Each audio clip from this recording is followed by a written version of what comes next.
И вот здесь Лавров очень хорошо пишет, это самый большой авторитет. Я вам дальше немного на примерах покажу, что дальше идет. Да. Ну вот сейчас, сегодня, между тем, являясь народом тюркоязычным, в языке и культуре карачаевцев и балкарцев ярко проявляются алано-осетинские следы.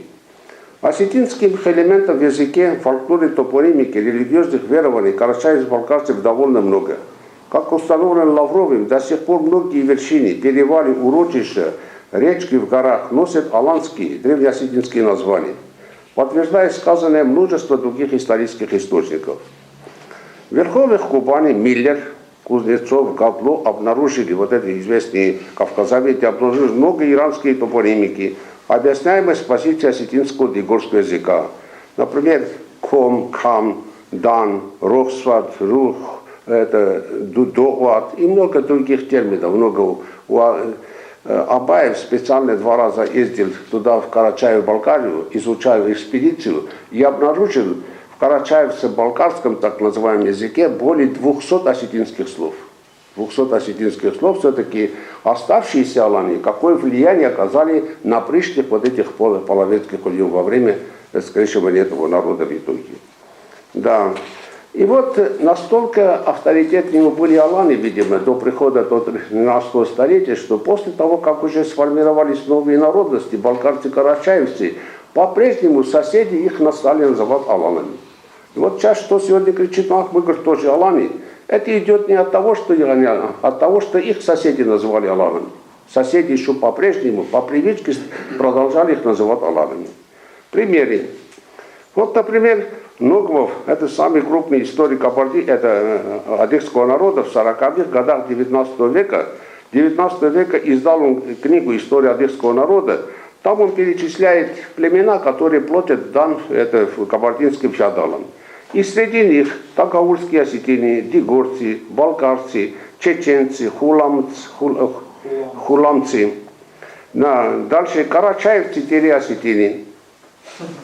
Уруспиевские осетины, Уруспиевские это тоже балкарцы и так далее. Это все этого, то есть балкарцев. Да. Спустя 40 лет научную поездку в горное общество Кабарди совершает Миллер Ковалевский. Обнаружив в языке карачаевцев и балкар осетинские слова, они окрестили их отатарившими осетинами. Это слова Миллера. После того, как сформировалась карачаевцы и балкарцы как народность, их соседи свани и рачинцы продолжали называть прежним именем Оси-Овсни. Вот в грузинских источниках они проходят балкарцы-карачаевцы как Оси-Овсни, как нас осетин называют в итоге. О том, что территория Карачаева до появления карачаевцев были заселены предками осов, писал и Григорий Чевчурсин, один из известных ученых-этнографов-кавказоведов. Что долину Археза в эпоху создания надписи, залинчурской надписи 11-12 столетия, населяли осетины, писал также выдающийся американский лингвист Владислав Сгуста. Именно спасибо мы должны ему сказать, что именно в длительном споре за эту надпись стали его читать и на вайнарском языке, на адыгском языке, на карачаевском, на каких языках только не читали.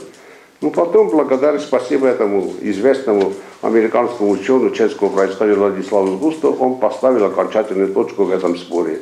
Никто не слушал ни Абаева, ни других, и этот Сгуста тоже вот так говорит.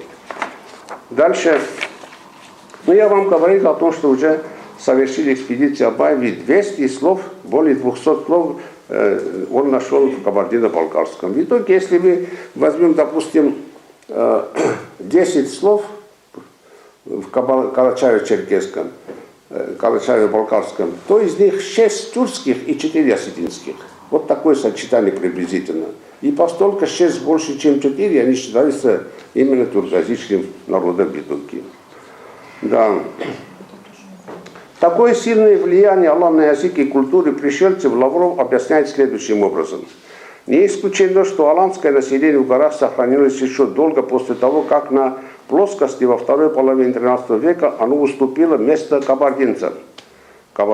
Ну, там то, что они в горах, они долго сопротивлялись именно монголо-татарам, писали очень многие путешественники европейские. Не исключено также то, что аланское население гор не было вытеснено пришедшими на территорию новыми предками карачаевцев-балкарцев. Не было вытеснено. Ассимилировалось, смешались друг с другом. И далее.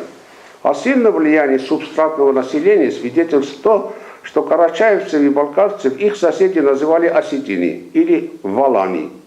То есть соседи продолжали рассматривать позднейшее население Карачая и Балкарии как потомков прежнего аланского населения. Пишет Лавров, страница 77 его работы.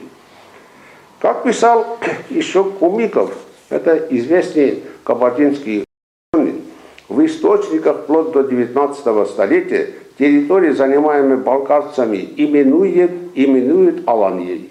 До 19 столетия именовали в источниках его Аланией. Так по инерции карачайцы и балкарцы используют обращение Алан до сих пор. И говорят о том, что мы Алани вот этим самым кишат себе.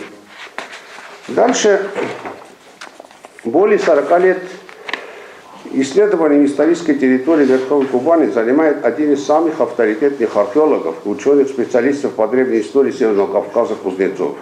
В своей книге «Алани и Кавказ. Осетинская эпопея обретения Родины», я его на всякий случай принес, потом буду говорить вам об этом. Да, он дает квалифицированный ответ сторонникам тюркского этноцентризма, этногенетического мифа о якобы тюркоязычности Алан карачаевца болгарским Алануманом. Вот что он пишет. Основной и решающий компонент в данном процессе этногенеза карачаевцев и балкарцев имеется в виду тюркский, кипчако-половецкий, но не аланский. Следовательно, утверждать, что балкарцы и карачаевцы являются аланами и экстраполировать аланское наследие и историю Западной Алании на себя неправомерно. Балкары-карачаевцы имеют отношение к аланам и к аланской проблеме как субстрат, как вот эта основа, о которой я вам говорил, субстрат. То есть отношение вторичного порядка, лежащее в сферу влияния и заимствований. Первично является тюркская, кипчако-половецкая основа. Да, в общем, таким образом можно со всей и лингвистической, антропологической, археологической, этнографической данные говорят о том, что до XIII века на территории Балкарии и Карачаева проживали аланы, говорившие на языке, близком к дигорскому диалекту современного осетинского языка. Еще что более интересно. До самого недавнего времени сами балкарцы и карачаевцы не оспаривали это имение. Вот в 1959 году в Кунарчике была сессия о происхождении карачаево-балкарского народа. И прямо там написано сессия, специальная сессия по этногенезу Карачаева. И прямо там записано, что они являются предками, их предками являются половцы, то есть кипчаки. Вот сейчас, в последнее время, так происходит с ними. Да. Раньше не отказывались от своих тюркоязычных предков, живо им интересовались, вполне законно гордились. Подтверждает сказанная позиция в этом вопросе история самого известного представителя карачаево-балкарского народа Кайсена Кулиева. Очень интересная вещь. Я хочу немного обратить на это внимание. В интернете была такая штука, Настя, это ваш материал. В интернете появилась вот такая штука, называется Кайсен Кулиев о своих предках. Да. И вот он что пишет. Вот здесь Костах Этагуров и Кайсен Кулиев вместе. Я вам в отдельном моменте зачитаю отсюда. Если бы оба поэта дожили до наших дней, Кайсен не дожил совсем чуть до охватившей его народ аланомании, совсем чуть-чуть аланомании, они бы очень удивились этим спорам о предках. Кайсен удивился бы вдвое, что после смерти его объявили великим поэтом аланского народа. Великим поэтом аланского народа. Весь свет Кайсен прекрасно знал, кем были его предки. Как настоящий кавказец, он живо интересовался историей своего народа.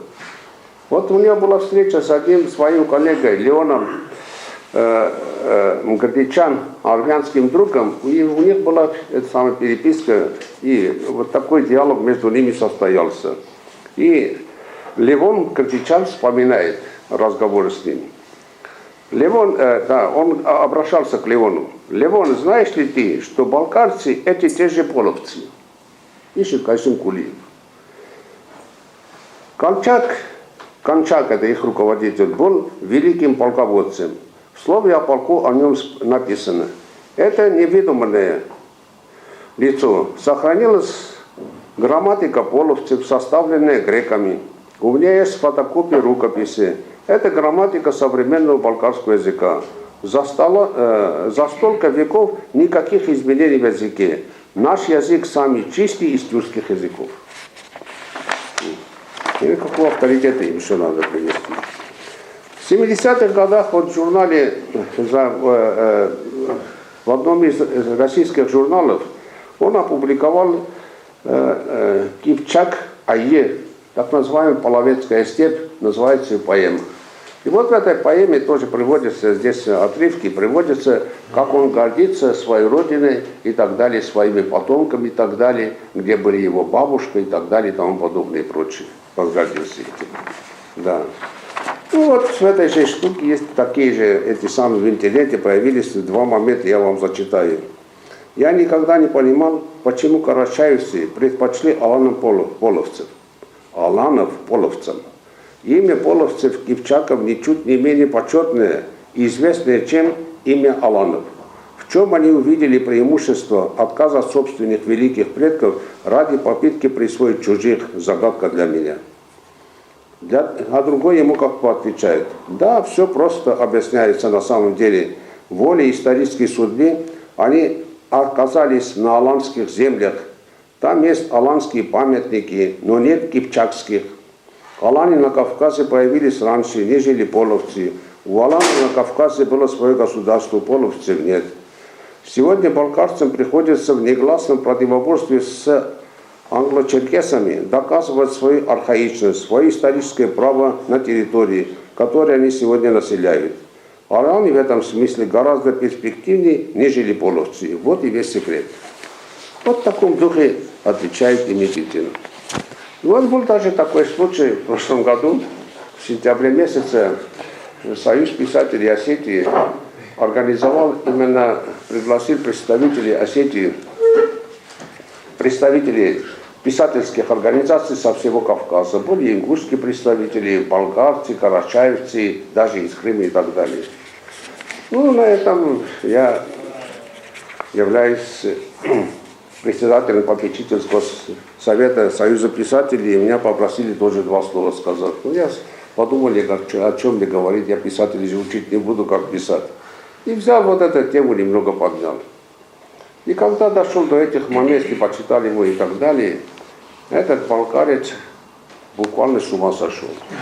Выскочил на кафедру, начал говорить о том, что Камали восстанавливает. Идите, приведите себя в порядок, и потом придете и поговорите. Ничего не понятно. Как это мини-аланы, чуть ли не в кулаки он хотел полезть и так далее. Николани, это мой ученик Кайсым Кулиев и тому подобное и прочее. Вот такая реакция. И с ними разговаривать сейчас на эту тему, видимо, этого нет. Ну, вот такие порядки, ну, можно было бы что-то сказать, но в основном это, по-моему, вам ясно. Вот такое отношение они имеют сегодня именно к аланской культуре в целом.